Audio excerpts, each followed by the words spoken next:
पूज्य गुरुदेव परम वंदनीय माताजी सूक्ष्म रूप से विद्यमान है। नमन करता हूँ दोस्तों, मानव मात्र को प्रणाम करता हूँ। और आदिशक्ति माँ गायत्री प्राणों की देवी प्राण स्वरूप से है, जो बिजली के जैसे, चुंबकत्व के जैसे, विकिरण के रूप में, तरंगों के रूप में आदिशक्ति माँ गायत्री प्राण रूप से है, जिसको हमारी आँखों से देखा नहीं जा सकता है। हमारी आँखों से नहीं देखा जा सकता है।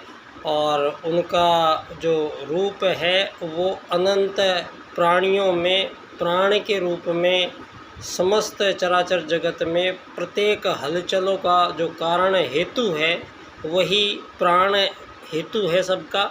सभी प्राणी इसीलिए अपने जीवन में आज उपस्थित हैं धरती पे, क्योंकि उन्हें प्राणों का आवागमन उनके शरीर में हो रहा है। दोस्तों, हमने ये बात पहले ही स्पष्ट कर ली है। परमात्मा का ही एक अंश आत्मा धरती पे आता है। और यहाँ ब्रह्मा जी ने 84 लाख प्रकार के जीव शरीर, जिस प्रकार कुम्हार कोई मिट्टी के चाक पे अलग अलग खिलौने, भगवान की मूर्ति, पक्षियों की मूर्ति बनाता है, उसी प्रकार से यहाँ पर धरती पर सृजन हुआ है विभिन्न आकृति प्रकृति के पंच महाभूतों से बने हुए संपूर्ण जीवों का। दोस्तों, क्रिएटर पहले आता है, क्रिएशन बाद में लिखी जाती है। अगर क्रिएटर नहीं लिखा गया तो क्रिएशन शब्द बनेगा नहीं। इसी प्रकार से आज जो सारी दुनिया में मानवों की एकता के लिए यहाँ धरती पर राजनीतिक प्रयास बहुत हुए हैं, राजनीतिक क्रांतियाँ, रक्त क्रांतियाँ तक हुई हैं, यहाँ विश्व युद्ध तक हुए हैं। और लोगों ने यही बात बोली कि दुनिया को एक होना चाहिए। तो इसके लिए रूस की क्रांति हुई, रूस का साम्यवाद, सभी लोगों में समानता के लिए। जर्मनी में हिटलर ने कहा कि आर्य हमारे ही देश के थे मूल निवासी, और हम सारी दुनिया को आर्य बनाएंगे। कई लेखकों ने मध्यकाल में बहुत गड़बड़ हुई है। उन्होंने लिखा कि आर्य लोग बाहर से आए थे भारत में, और भारत में लोग जंगलों में नंगे घूमते थे, मांस खाते थे, सपेरों का देश है और ये कुछ नहीं जानते थे, यहाँ सारा यूरोप से आया है। ये हमें आज तक कुछ बताया गया। दोस्तों, ये विकास एक शब्द पकड़ा है इन्होंने, विकास नाम से, और विकास करके इन्होंने सारी दुनिया के मानवों की दोस्तों अति प्राचीन सभ्यताएं और संस्कृतियां, हम जो किसी समय पे रोम की सभ्यता और संस्कृति सारे विश्व पे थी, यूनान की सभ्यता, रोम की सभ्यता, इटली की सभ्यता, तो ये सारी अब बहुत चरम पर पहुंची। और उसमें रोम में जो राजनीतिक व्यवस्था भी अपनाई, वो धर्म आधारित राजनीतिक व्यवस्था अपनाई, लेकिन वहाँ पर भी उनका अंततः है, जब उनकी जो सभ्यता और संस्कृतियाँ हैं वो आज देखने को नहीं मिलती है, वो सारी मिट चुकी हैं। और धरती पर जितने भी ये राजनीतिक प्रयास मानवों को एक करने के हुए हैं, ये चाहे इनका उद्देश्य एकता की स्थापना रहा हो, लेकिन इन सब लोगों ने विश्व विजेता बनके और सब पे राज करने के ही ख्वाब देखे थे। और इसी प्रकार से वो एकता इनसे कोसों दूरी रही, कभी एकता संसार में हुई नहीं दोस्तों।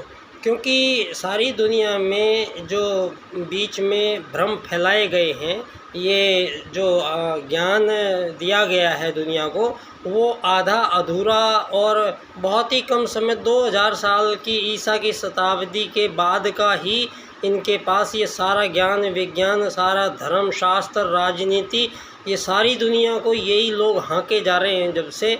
और इन्होंने खेल प्रारंभ किया था ये। दोस्तों, यहाँ अब हम इस बात को आज इसलिए कर रहे हैं क्योंकि अब सारी दुनिया ने भगवान राम 5000 वर्ष पहले भारत में आए थे, वो यहाँ रहते थे। भगवान श्री राम ने एक श्री राम सेतु पुल बनाया था लंका पे जाने के लिए। तो पहली बात तो ये कि सारी दुनिया के नासा की सैटेलाइट ने जो चित्र आज भी वो पानी के नीचे श्री राम सेतु पुल का जो पूरा चित्र उन्होंने भेजा है, तो उस पर लिखना पड़ा है 5000 वर्ष पुराना है।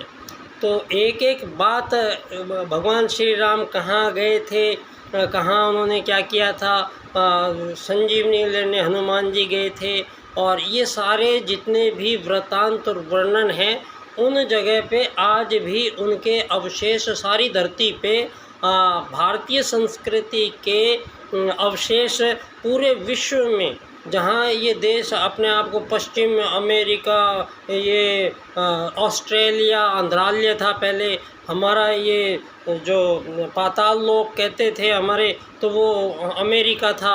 ये आज प्रूव हो रही है ये बात। और उनकी सबकी खुदाइयों में, सारे दुनिया की जो लेटेस्ट खुदाइयों में जो हमें निकल के आ रहा है, वो साफ साफ ये इंगित करता है कि यहाँ ये पहले से ही ये भारतीय सभ्यता और संस्कृति पूरे विश्व में जहाँ भी मानव है वहाँ इसके पद चिन्ह पाए जाते हैं। आज भी खुदाइयों में वो सारी चीज़ निकल रही हैं। और नासा को ये लिख के देना पड़ा कि ये 5000 वर्ष पहले मानव निर्मित पुल है।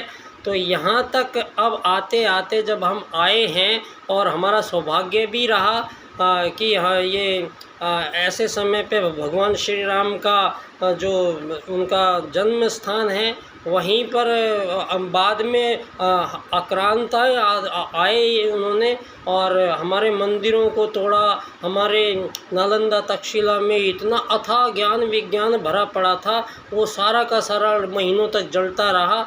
90% जो भाग है वेदों का, वो वैदिक जो रिसर्चेज थी हमारी प्रथम हमारे आदि पिता की, वहाँ पर उनमें बहुत सारा स्वाहा हो गया। आज 10% भाग ही है वेदों का जो बचा हुआ है दुनिया में, और उसी से आज पुनः ये हमारा सौभाग्य था कि वैसे तो हमें सौभाग्य मिलता रहा है। यहाँ भारतीय संस्कृति के जो मूल 2 तत्व हैं, एक तत्व सबसे बड़ा तत्व है जो भारतीय संस्कृति की पूर्ण मान्यता ये है कि मानव पुनर्जन्म में आता है, और इस पुनर्जन्म के किस्से सारी दुनिया में वहाँ पे ढूंढेंगे। हम अभी किताबों में लिखा हुआ है, जितने हज़ारों ऐसे किस्से नोटेड हैं पुस्तक में, जिनमें अगले जन्म में आदमी ने, बच्चों ने जाके और अपने आप को ये बताया कि हम पिछले जन्म में फ़लाँ जगह रहते थे, फ़लाँ हमारा नाम था, फ़लाँ फ़लाँ हमारे साथ हुआ। ये इस प्रकार की डिकॉटेड जो घटनाएं हैं वो एक लंबी फेहरिस्त है। ये साबित होता है दुनिया में कि पुनर्जन्म होता है। ये बात अब ये साबित होती है, पुनर्जन्म में मानव आता है। अब जब हम भारतीय संस्कृति की सबसे ख़ास विशेषता पुनर्जन्म को जो मान के धरती पर आते हैं, और जिनको पता है कि आपका ये जन्म जो मिला है तो बड़ी मुश्किल से मिला है, मानव तन है। मानव तन इस ब्रह्मांड में 84 लाख प्रकार के जितने भी जीव शरीर हैं उन सब में एक्स्ट्रा ऑर्डिनरी मल्टी स्पेशलिटी एक ऐसा इंस्ट्रूमेंट है मानव के पास ये, जिसको पूरे ब्रह्मांड से इसका जुड़ाव है। ये जो मानव शरीर है, मानव एंटीना है, ये हमारा पूरे ब्रह्मांड से हमारा जुड़ाव है। और हमारा जो मूल जुड़ाव है वो केवल परमात्मा से है। क्यों? उसका एक ही अंश आत्मा, आत्मा सिर्फ परमात्मा को जानता है। आत्मा का कोई अगर है इस धरती पर वो केवल परमात्मा है।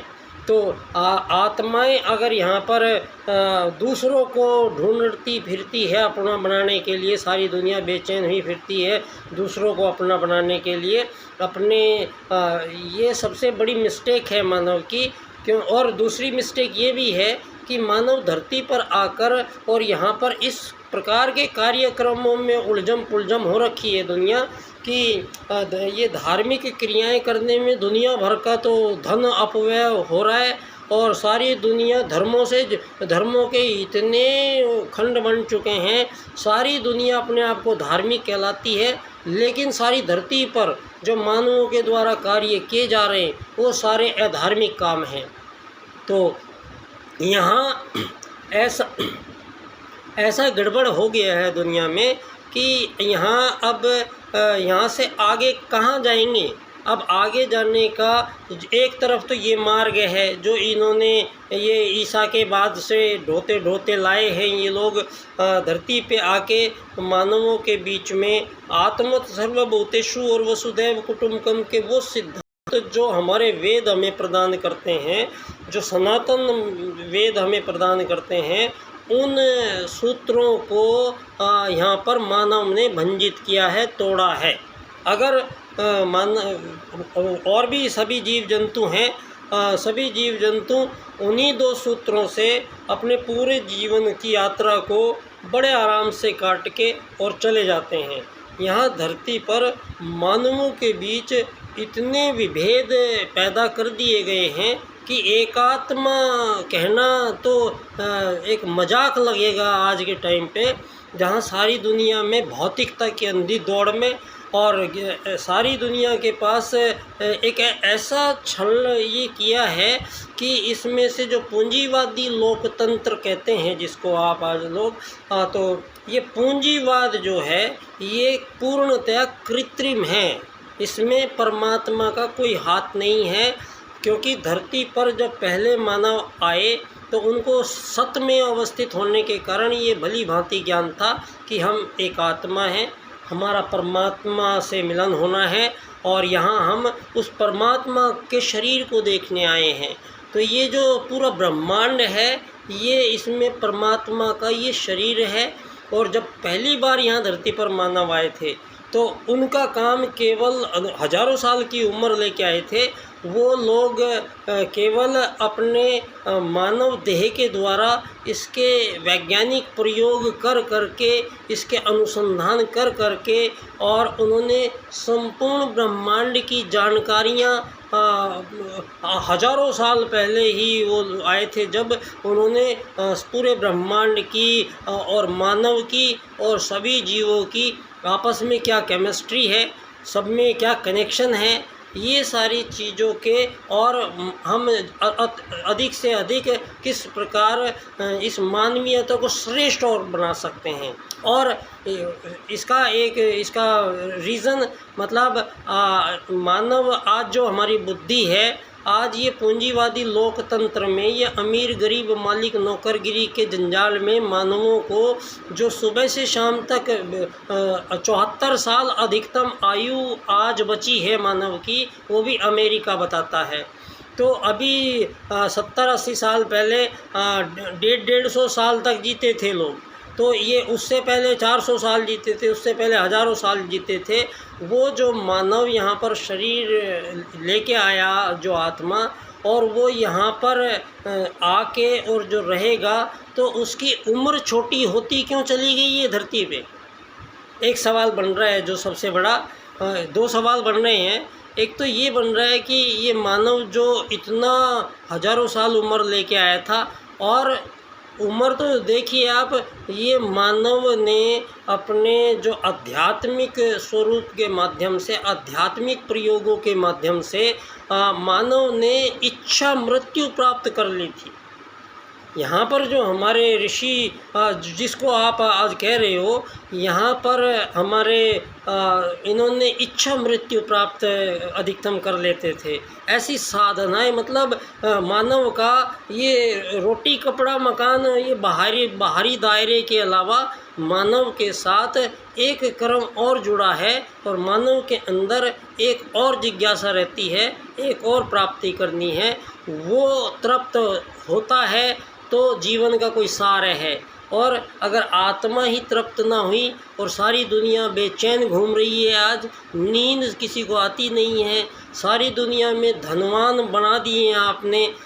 दोस्तों, ये धन जो आया है ये मानवों में कब समानता आने देगा? कभी जीवन में आप हज़ारों साल हो गए हैं लेकिन हज़ारों साल और जी लेना, लेकिन ये समानता आ नहीं सकती है, क्योंकि इसकी जो थ्योरी है, ये जो थ्योरी ही बनाई गई इसी बेस पे है कि आपको कुछ लोग शासन करेंगे, ताकतवर लोग राज करेंगे, कमज़ोर लोग नौकर रहेंगे, वो हमारी सेवा करेंगे। ये किसकी बुद्धि है? ये सात्विक बुद्धि तो नहीं है, ये है राजसिक और तामसिक बुद्धि है। क्यों? उनको वो लोग जो दिखाई दे रहे हैं वो उसमें दूसरे लोग दिखाई दे रहे हैं, तो दृष्टि दोष आ गया। किस कारण आया? वो रज और तम के कारण आया। और रज और तम कैसे आया? रज और तम आया भोज्य पदार्थों के द्वारा। जैसा खाएगा अन्न वैसा बनेगा मन।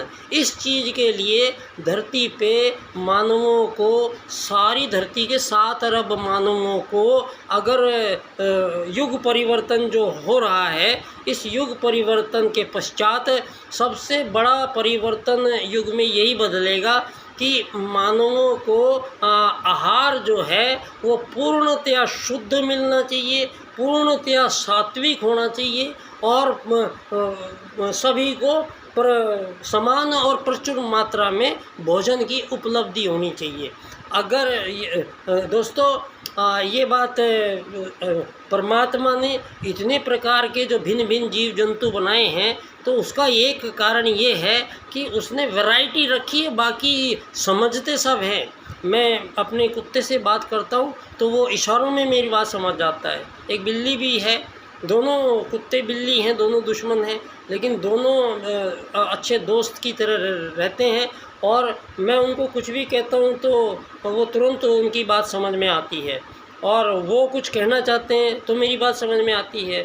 तो यहाँ पर ये बात हो रही है कि वो तो उनकी भाषा भी अलग है, उनका शरीर भी अलग है, उनका खान पान जीवन भी अलग है, लेकिन जो मैं कह रहा हूँ तो वो समझ रहा है। तो इसका मतलब ये है कि जो मैग्नेट, जो मेरे पास इंस्ट्रूमेंट है, वो इंस्ट्रूमेंट सेम टू सेम उनके पास है। उनकी भाषा चाहे अलग निकल रही है, चाहे उनके मुंह से अलग भाषा निकल रही है, उनका रहन सहन खाना पीना अलग है, लेकिन ये बात साबित होती है कि ये मानव का जो कनेक्शन है वो सभी इन जीवों में बराबर है। तो जैसे सर्कस में आप देख सकते हो, सर्कस में एक सर्कस वाला चिड़िया, तोते, शेर, बंदर, हाथी, भालू, वो सबको ऐसा एक बात बोलता है, सबकी समझ में आती है, तो सारे वैसे ही व्यवहार करते हैं। ये ट्रेनिंग होती है, लेकिन इसका मतलब ये है कि उनके अंदर जो मैग्नेट है, जो एक चिप है, जिसको आत्मा कहते हैं, वो आत्मा वही है जो हमारे अंदर है, इसीलिए वो समझ पाए और हम उनकी बात समझ पाए। और इस बात को साबित करते हैं प्रोफेसर जगदीश चंद्र बसु जी आज के टाइम पे, जो ये साबित करते हैं धरती पे आके कि ये पेड़ पौधे मानवों से बात करते हैं, ये पेड़ पौधे सभी मानवों के साथ सुख दुख में उसके सहभागी बनते हैं। उन्होंने ये भी सिद्ध किया था कि हज़ारों किलोमीटर दूर प्रोफेसर जगदीश चंद्र बसु के हज़ारों किलोमीटर दूर कहीं गाड़ी का एक्सीडेंट हो गया था, तो उस एक्सीडेंट की खबर 1 मिनट से भी पहले ही उस पेड़ को हो गई थी। उन्होंने जब बाद में उसके विश्लेषण किया तो पता किया कि जिस समय उनकी दुर्घटना हज़ारों किलोमीटर दूर हुई, उसी समय उस पेड़ को पता लग गया कि मेरे मालिक के साथ कुछ गड़बड़ हुई है, और उसकी वाइब्रेशनों में चेंज आ गया था। और दोस्तों, ये जब साबित हो रही है बात, और सिद्ध किया है वैज्ञानिकों ने भी, तो कि सारी दुनिया ये सभी में जीवन में, सभी जीव में जीवन जो है और प्राण एक है, सब में आत्मा एक है, सब में प्राण एक है। आदिशक्ति माँ गायत्री अलग अलग नहीं हो सकती है।